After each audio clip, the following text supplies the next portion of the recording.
Bismillahirrahmanirrahim. Assalamualaikum warahmatullahi wabarakatuh. Alhamdulillah hari ini kita bisa bertemu kembali dengan mata kuliah dokumentasi keperawatan yang bahan kajiannya atau topik yang akan kita pelajari pada kesempatan kali ini adalah dokumentasi keperawatan pada tahap diagnosis keperawatan. Jadi ini merupakan tahapan dokumentasi dari yang sebelumnya sudah kita pelajari, yaitu dokumentasi pada tahap pengkajian.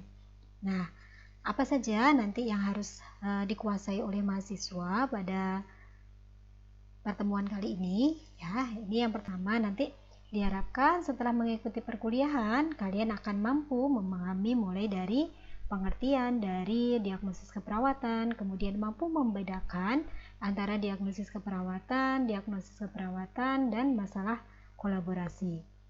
Kemudian yang ketiga, diharapkan nanti kalian mampu menguasai tentang latar belakang dan landasan hukum penerapan dari standar diagnosis keperawatan Indonesia atau SDKI yang dikeluarkan oleh Organisasi Profesi Perawat BPNI. Kemudian tujuan perumusan diagnosis keperawatan.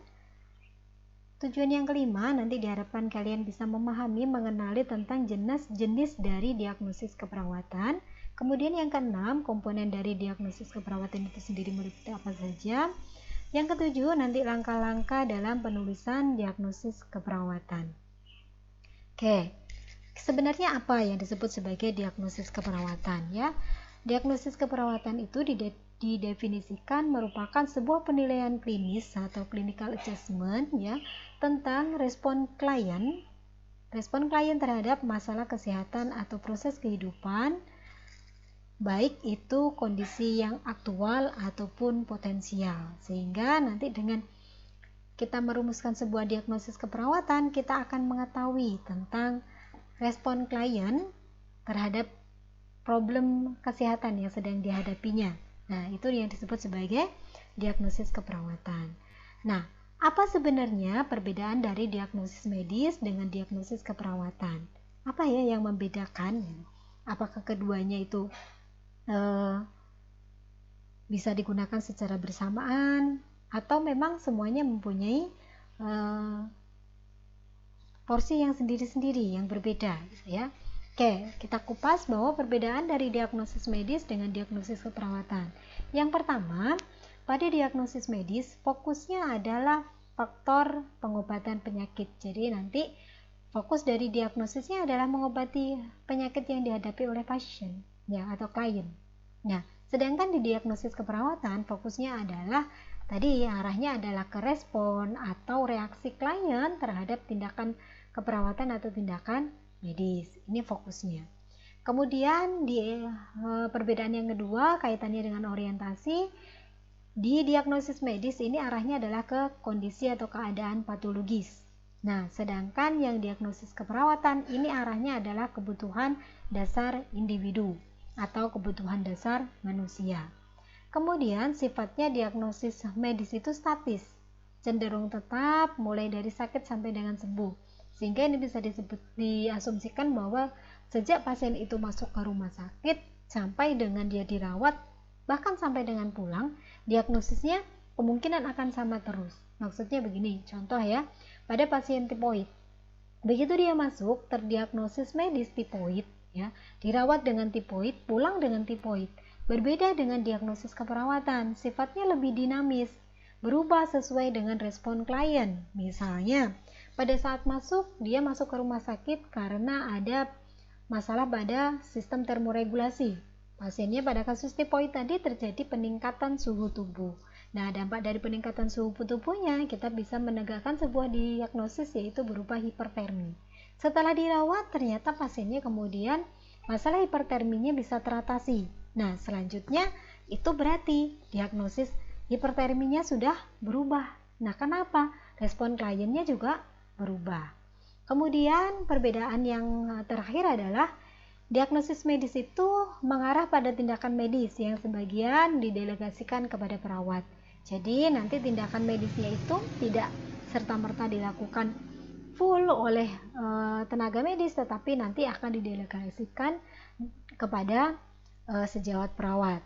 Nah, berbeda nanti dengan diagnosis keperawatan, karena ini mengarah pada kebutuhan dasar individu dan mengarah pada fungsi mandiri perawat, maka nanti yang melakukan tindakan sampai dengan evaluasi adalah perawat, dan ada beberapa tindakan nanti yang merupakan tindakan kolaborasi.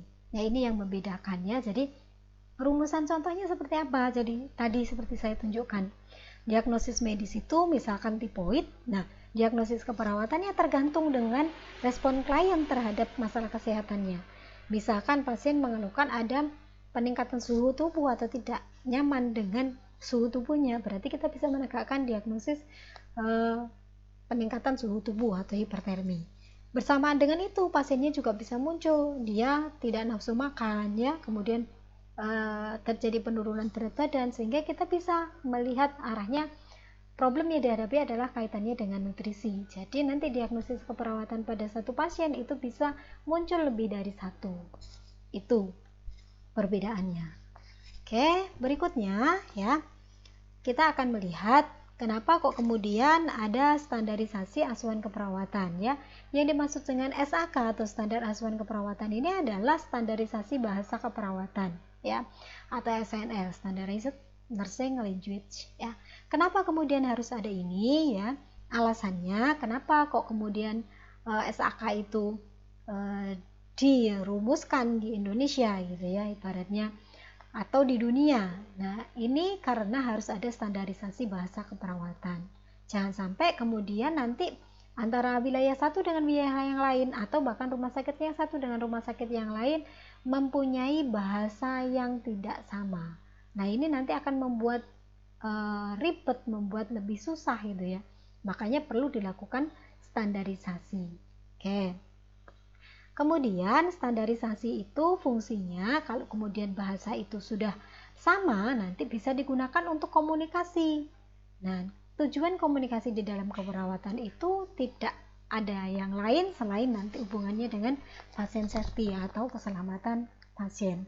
Ini sebenarnya penerapannya seperti apa? Jadi begini, ya, seperti yang kita ketahui bahwa kalau di diagnosis medis ya, misalkan pasien itu didiagnosis diabetes mellitus gitu ya, mau dia dirawat di Jakarta, mau di Solo, mau di Surabaya, bahkan di Ponorogo, namanya akan sama, diagnosisnya adalah diabetes mellitus.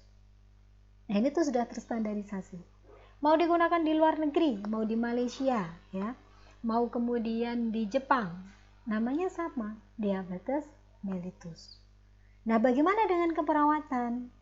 Apakah kemudian pada pasien yang terjadi gangguan dengan termoregulasi tadi, misal di Ponorogo disebutnya adalah oh ini peningkatan suhu tubuh, kemudian di Surabaya disebut oh ini hipertermi.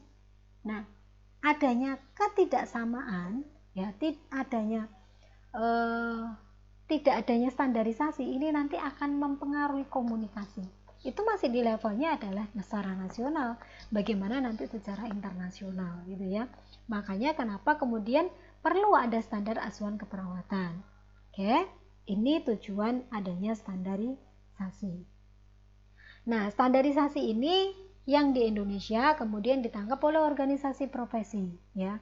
Kalau di luar negeri itu sudah diakomodir oleh NANDA ya. Jadi ada klasifikasi diagnosis berdasarkan NANDA itu digunakan secara global. Nah, kalau secara nasional PPNI ini merumuskan ada 3S ya. Kalau secara global ada 3N. NANDA, NOC, NIC. Sedangkan secara nasional ini ada 3S. SDKI, SLKI, dan SIKI. Nah, ini dasarnya apa kok kemudian muncul 3S ini? Yang pertama, dari lahirnya Undang-Undang Keperawatan Nomor 38 Tahun 2014, di mana di dalamnya dicantumkan tentang standar profesi. Standar profesi di dalamnya ada SKP, ada SAK, dan ada SK. Apa itu SKP? SKP adalah standar kinerja profesional yang dinilai mulai dari penjamu, pendidikan, riset, etika, dan penilaian kerja. Sedangkan kalau yang di SAK ya, standar asuhan keperawatan. Menilainya dari mana standar asuhan keperawatan ini ya? Standar asuhan keperawatan itu dinilai dari diagnosis intervensi luaran, sehingga munculnya ini diagnosis diakomodir oleh SDKI, intervensi nanti diakomodir oleh psiki, dan luaran ini diakomodir oleh SLKI. Harapannya nanti akan ada standar kompetensi baik di bidang pendidikan, vokasi, nurse generalis ya, atau nurse spesialis, dan sampai dengan kekhususan keilmuan gadar, OK, kritis, jiwa, maternitas, anak, dan seterusnya. Ini yang melatar belakangi lahirnya 3S di Indonesia sebagai salah satu cara untuk standarisasi bahasa keperawatan. Oke, berikutnya ya, latar belakang dari 3S itu adalah Undang-Undang Nomor 44 Tahun 2009 tentang rumah sakit pasal 13, bahwa setiap tenaga kesehatan yang bekerja di rumah sakit harus bekerja sesuai dengan standar profesi. Tadi standar profesi yang kita bahas sebelumnya ya. Nah, kemudian dan seterusnya ini.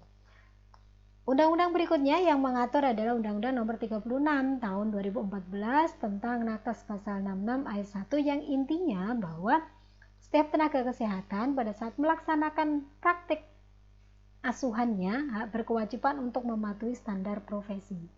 Ya, berikutnya juga di Undang-Undang Nomor 36 Tahun 2014 di Pasal 66 Ayat 2 bahwa standar profesi itu ditetapkan oleh organisasi profesi. Nah, karena profesi kita adalah perawat, yang menetapkan standarnya adalah organisasi profesi perawat, yaitu PPNI, Persatuan Perawat Nasional Indonesia, dan itu sudah disahkan oleh Menteri. Nah, berikutnya lagi adalah Undang-Undang Nomor 38 Tahun 2014 tentang keperawatan, yang intinya nanti pada saat melakukan praktek perawatan paling tidak harus didasarkan pada kode etik, standar pelayanan, dan lagi-lagi adalah standar profesi. Dan yang terakhir yaitu Undang-Undang Nomor 38 ini, tapi pasalnya di pasal 30, bahwa dalam menjalankan tugasnya seorang pemberi asuhan keperawatan, yaitu perawat itu penting untuk menegakkan sebuah diagnosis keperawatan. Sehingga dari sini bisa dirumuskan bahwa perawat itu tugasnya nanti bisa juga menegakkan diagnosis, tapi diagnosisnya adalah diagnosis keperawatan. Oke? Ini yang melatar belakangi. Nah, kenapa kok kemudian setelah kita tahu latar belakangnya seperti itu, seorang perawat harus menjadi penegak diagnosis atau harus merumuskan sebuah diagnosis keperawatan? Nah, ini alasannya. Yang pertama, menyampaikan masalah klien dengan istilah yang dimengerti oleh semua perawat. Karena tadi fungsinya adalah untuk bahasa, untuk komunikasi gitu ya. Jadi dengan adanya diagnosis keperawatan ini nanti bisa digunakan sebagai sarana menyampaikan informasi dari satu perawat ke perawat yang lain ya. Ini fungsinya. Kemudian yang kedua, mengenali masalah utama klien pada saat pengkajian. Jadi setelah kemarin dikaji, kemudian dilakukan analisis data, kemudian bisa dirumuskan sebuah diagnosis, akhirnya bisa diketahui, oh pada pasien A, ya pada klien A ini muncul 3 diagnosis. Nah, diagnosis yang prioritasnya yang mana? Nah, nanti harapannya akan sampai ke sana. Yang ketiga, mengetahui perkembangan dari perawatan yang sudah diberikan. Pada saat masuk, pasiennya muncul diagnosisnya adalah hipertermi. Bagaimana setelah dirawat 2 hari, dirawat 3 hari, apakah kemudian problem itu sudah teratasi atau masih teratasi sebagian, dan seterusnya. Ini tujuannya. Yang keempat, mengetahui respon klien terhadap status kesehatan. Dengan merumuskan sebuah diagnosis, yang tadi diagnosis itu didasarkan dari respon pasien terhadap kebutuhan dasarnya, nanti akan diketahui bahwa oh status kesehatan pasien itu seperti apa terhadap kondisi sakitnya.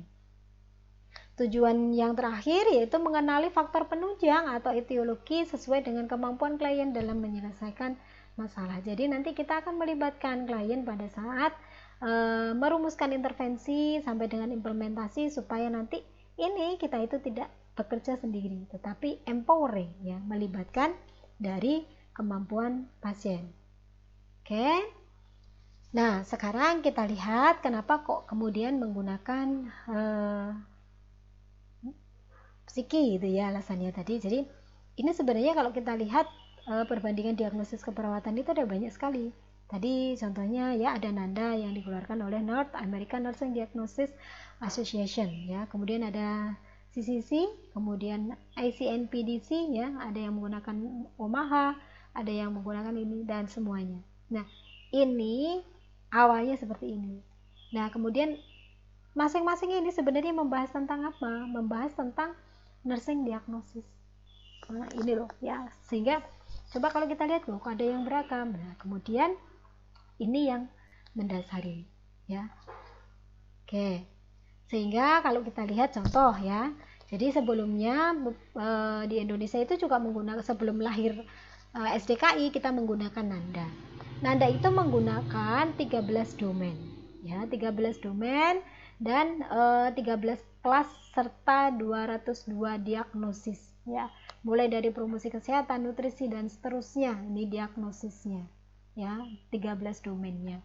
Oke, kemudian ICNP ya, terdiri dari 2 domain. Ada 556 diagnosis. Domainnya apa? Ada domain positif dan ada domain negatif. Nah, kemudian ini yang sekarang digunakan di Indonesia, yaitu SDKI. Terdiri dari 5 kategori, 14 subkategori. Apa saja ya 5 kategori tersebut? Yang pertama kategori fisiologis, ada psikologis, perilaku, relasional, dan lingkungan. Nah, masing-masing juga terbagi menjadi subkategori.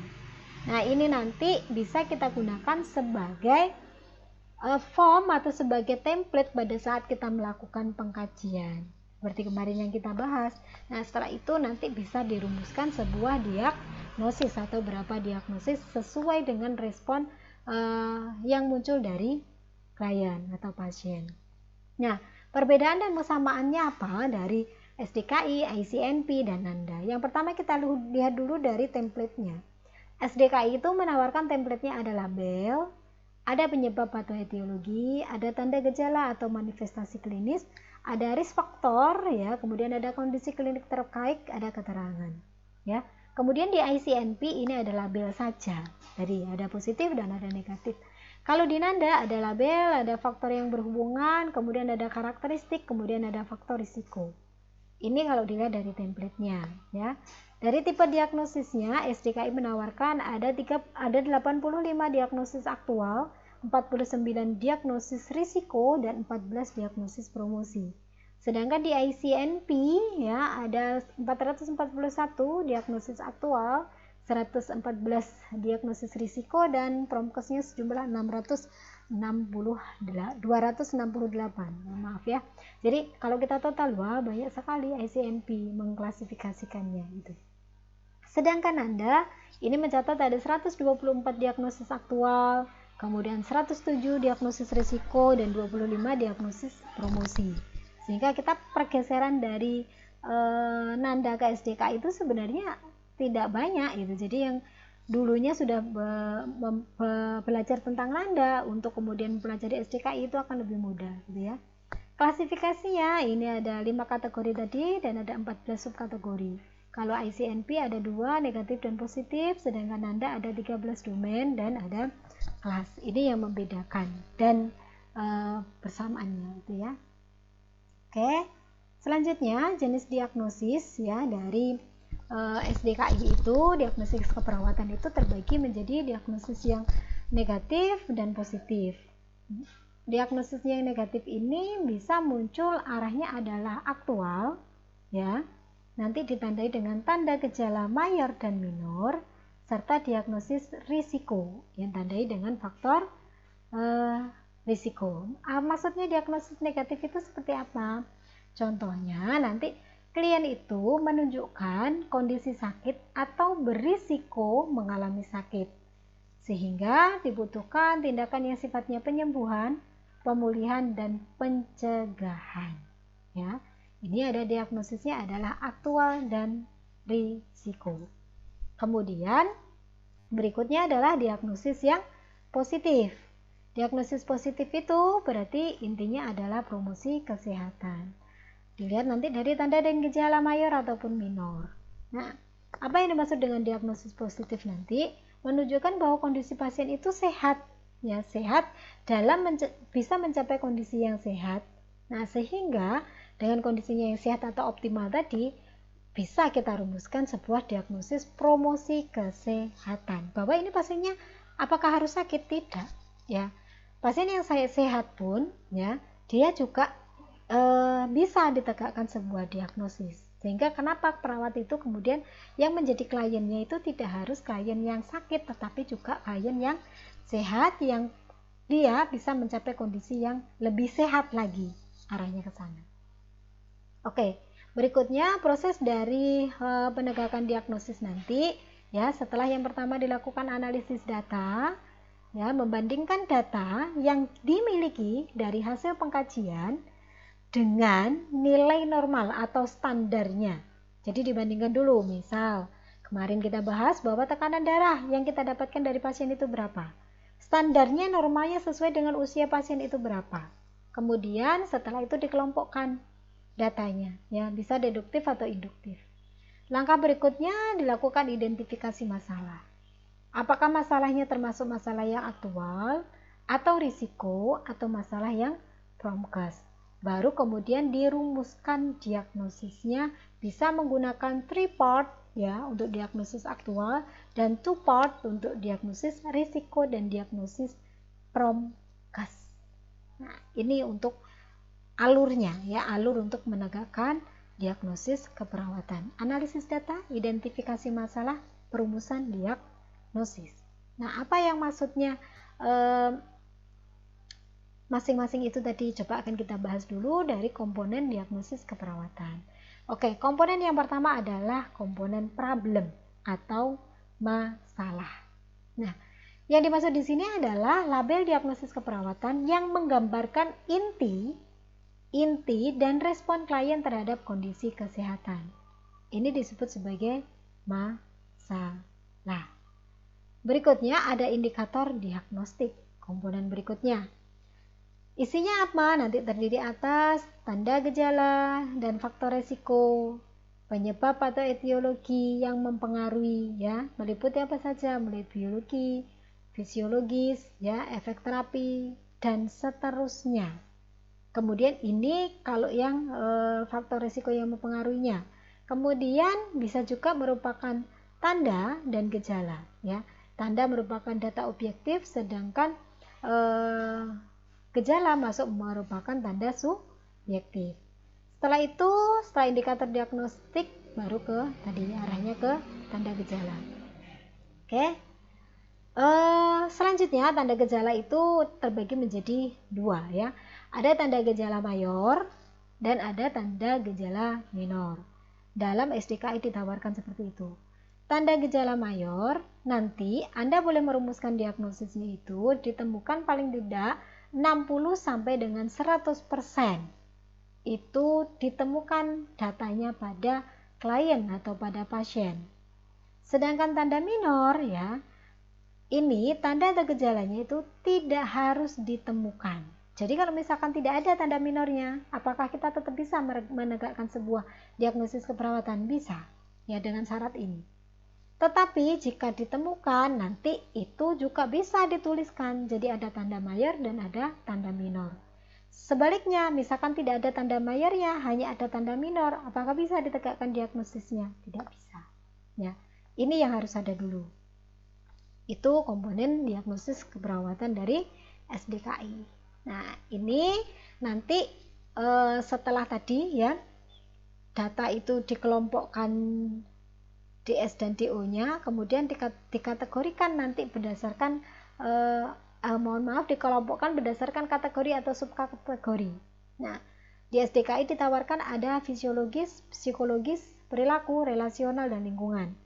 Fisiologis masih terbagi lagi menjadi 7, ya, ada respirasi, sirkulasi, nutrisi, cairan, eliminasi, dan seterusnya. Ini nanti bisa menjadi rambu-rambu buat kalian. Psikologis ada nyeri dan keamanan, kemudian integritas eko, pertumbuhan dan perkembangan. Perilaku terbagi menjadi kebersihan diri, penyuluhan dan pembelajaran. Relasional ada interaksi sosial, lingkungan ada 1 subkategori, keamanan dan proteksi. Ini saya harapkan mahasiswa paling tidak pertama kali dihafalkan, ya, dihafalkan biar kemudian nanti begitu mengaplikasikan sudah terbiasa. Karena apa? Pertama dibaca dulu berulang-ulang sampai dengan hafal, akhirnya sampai terbiasa. Karena ya memang mahasiswa kadang tipenya harus DTT ya, dipaksa, selanjutnya akan terpaksa, dan ujungnya menjadi terbiasa. Oke, kita lanjutkan ya. Langkah penulisan, ini yang penting, nanti kalian akan mengaplikasikan setelah memahami konsepnya, harus bisa menuliskan gitu kan. Inti dari dokumentasi keperawatan itu adalah mampu menuliskan informasi atau menuliskan data. Nah, diagnosis keperawatan ini cara penulisannya nanti bagaimana? Tadi dikelompokkan di SDO-nya ya, dari pengelompokan data, kemudian diinterpretasi ya, misalnya tadi ada gangguan di kategori fisiologis bagian nutrisi, kemudian ada validasi data bahwa data yang kita dapatkan itu memang valid, memang benar, kemudian baru perumusan diagnosis dengan nomenklatur PES, problem, etiologi, sign and symptom. Oke, kategori diagnosis keperawatan ada 3 ya. Nanti kalau Anda merumuskan, ada aktual. Nah, aktual ini adalah berarti aktual, yaitu nyata sesuai dengan data yang ditemukan. Ini tadi yang mengandung PES ya, problem, etiologi, dan simptom. Kemudian risiko itu masalah kesehatan yang nyata akan terjadi. Jadi ini belum terjadi, akan terjadi jika tidak segera diatasi. Potensial ini merupakan masa transisi dari tingkat sejahtera ke sejahtera tinggi ke tingkat yang lebih tinggi atau disebut sebagai promkes tadi ya. Boleh diagnosis potensial itu disebut sebagai diagnosis promosi kesehatan. Oke. Nah, ini perumusan diagnosisnya yang tadi saya menyebutkan ada 3 part dan ada 2 part ya. 3 part ini digunakan untuk diagnosis yang termasuk diagnosis aktual. Contohnya seperti apa penulisannya nanti, masalah ya berhubungan dengan penyebab dibuktikan dengan tanda gejala. Misalkan ya, hipertermi berhubungan dengan adanya, penyebabnya adalah penyebab dari hipertermi itu apa? Dibuktikan dengan tanda dan gejala mulai dari peningkatan suhu tubuh ya, kemudian pada saat akarnya diraba seperti apa. Nah, ini dipastikan dengan tanda gejala minor yang ada di tanda gejala mayor yang ada di SDKI. Paling tidak kalau ini diagnosisnya aktual berarti tanda gejala mayornya harus ditemukan 80 sampai dengan 100%.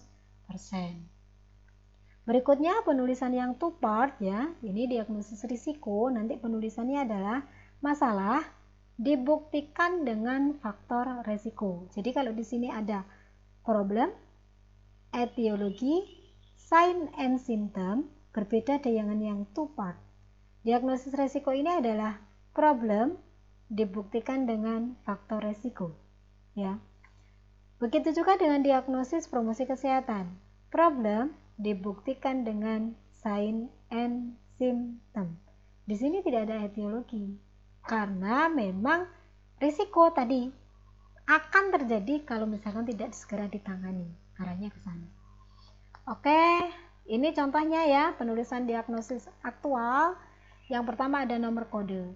Tadi kemarin yang belajar tentang CND ya, Code Nursing Documentation atau Computerized Nursing Documentation, ini yang dimaksud salah satunya adalah codingnya ya, nomor kodenya D001. Nah, labelnya apa? Labelnya adalah bersihan jalan nafas tidak efektif. Ini merupakan kategori fisiologis, subkategorinya adalah respirasi. Berikutnya ada komponen definisi. Apa yang dimaksud dengan bersihan jalan nafas tidak efektif? Ini dibahas. Ketidakmampuan membersihkan bla bla bla dan seterusnya gitu ya. Oke, penyebabnya apa gitu. Penyebabnya bisa secara fisiologis atau situasional. Misal, ini Anda bisa melihat dari kondisi pasien itu ternyata bersihan jalan nafasnya dikarenakan spasme jalan nafas. Nah, ini berarti nanti yang akan dipilih. Tanda dan gejalanya berikutnya ya, tadi disebutkan ada tanda gejala mayor. Nah, tanda gejala mayornya dari objektifnya akan dilihat batuk tidak efektif ya, atau tidak mampu batuk, sputum berlebih, obstruksi pada jalan nafas, adanya mekonium di jalan nafas pada neonatus, kemudian ada suara nafas tambahan misalkan mengi, wheezing, dan atau ronki kering. Nah, ini kalau misalkan diagnosisnya adalah aktual, berarti di sini harus muncul semua. Tanda ini harus ada di pasiennya.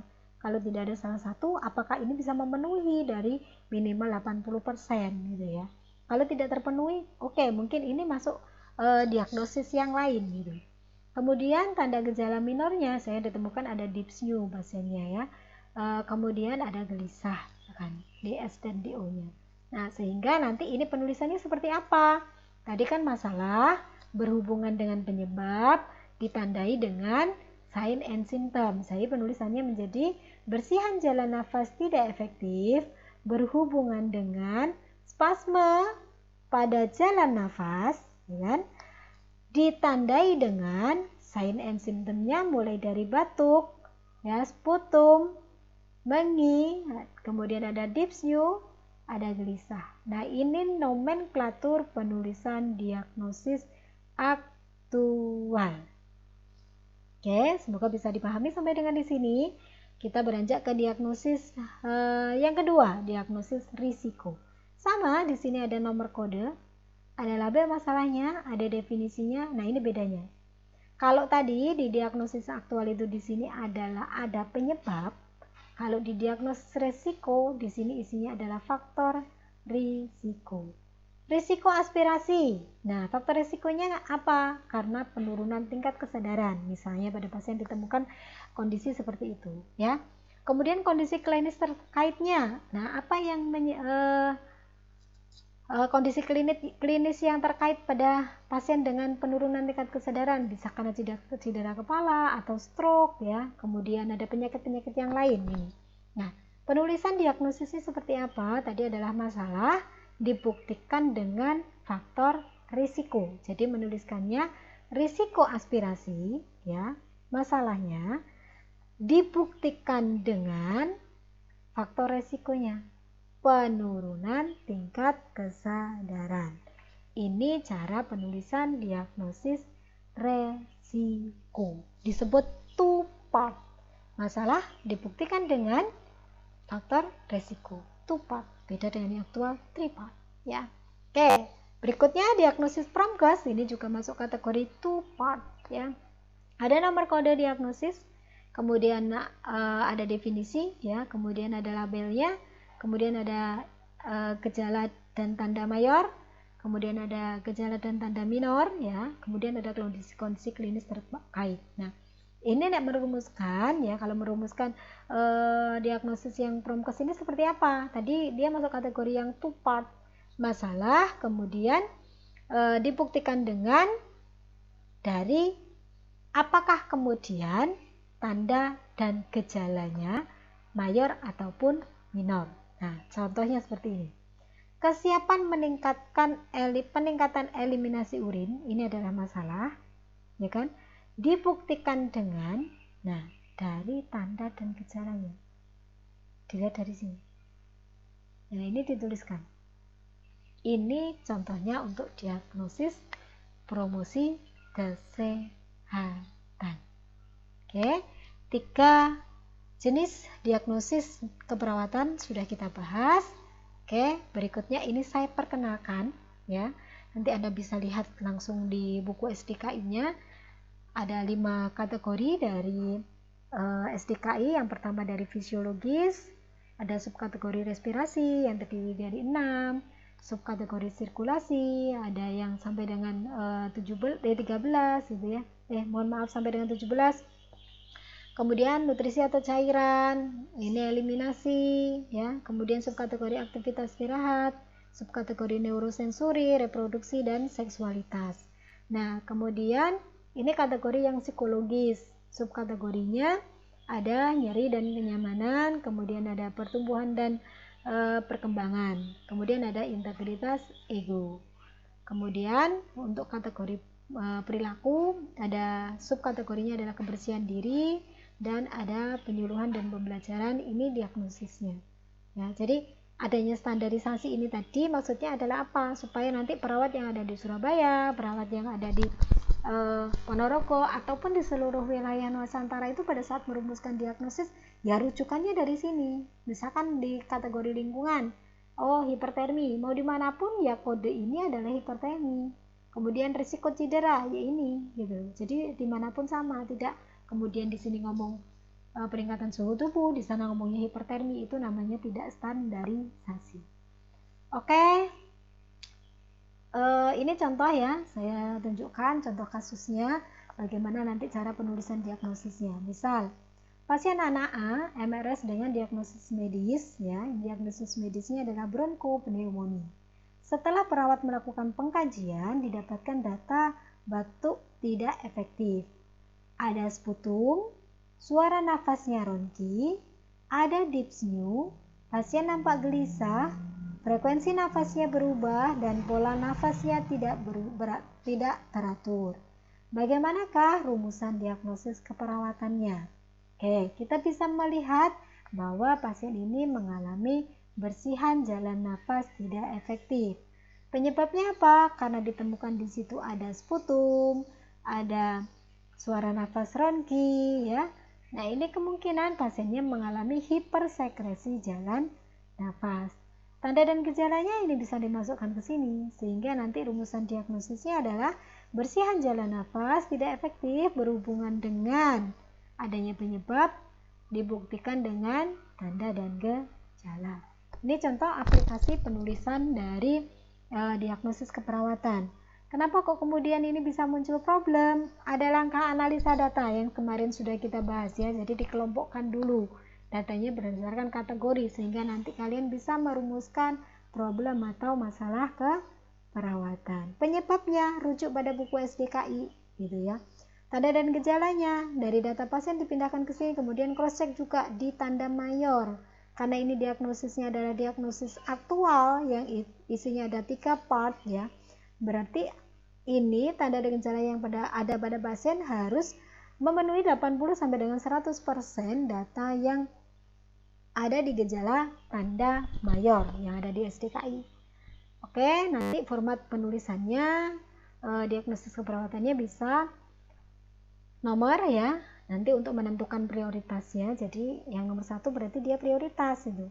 Kemudian diagnosis keperawatan, tanggal ditemukan diagnosis itu kapan, tanggal teratasinya kapan, nama dan paraf perawatnya. Nah, urutan dari prioritas itu sesuai dengan apa? Nanti pertama adalah yang mengancam. Jadi misalkan pada pasien itu muncul 3 diagnosis ya. Yang pertama adalah bersihan jalan nafas tadi tidak efektif. Yang kedua adalah problemnya karena akhirnya karena bersihan jalan nafasnya tidak efektif, pasien ini menjadi gangguan pola tidur gitu. Nah, antara bersihan jalan nafas tidak efektif dan pola tidur, mana yang harus diselesaikan dulu? Nah, kita cari ibaratnya klien atau pasien itu akan mengancam jiwanya apabila tidak segera ditangani yang mana? Apakah karena kurang tidurnya bisa mengancam jiwa atau karena bersihan jalan nafasnya? Nah, kalau kita memutuskan secara fisiologis berarti karena gangguan bersihan jalan nafas itu menyebabkan ancaman terhadap kehidupan. Nah, itu jadikan prioritas. Itu contohnya salah satunya untuk menegakkan prioritas dari diagnosis keperawatan. Oke, sampai di sini penjelasan saya terkait dengan diagnosis penulisan diagnosis keperawatan. Semoga informasi ini tadi menambah pengetahuan dan memberikan pencerahan kepada mahasiswa semua, dan harapan saya ilmu yang Anda dapatkan adalah menjadi ilmu yang bermanfaat dan berkah untuk kalian. Oke, kita tutup hari ini. Semangat belajar, tetap jaga kesehatan. Oke, wabillahi taufiq wal hidayah. Assalamualaikum warahmatullahi wabarakatuh.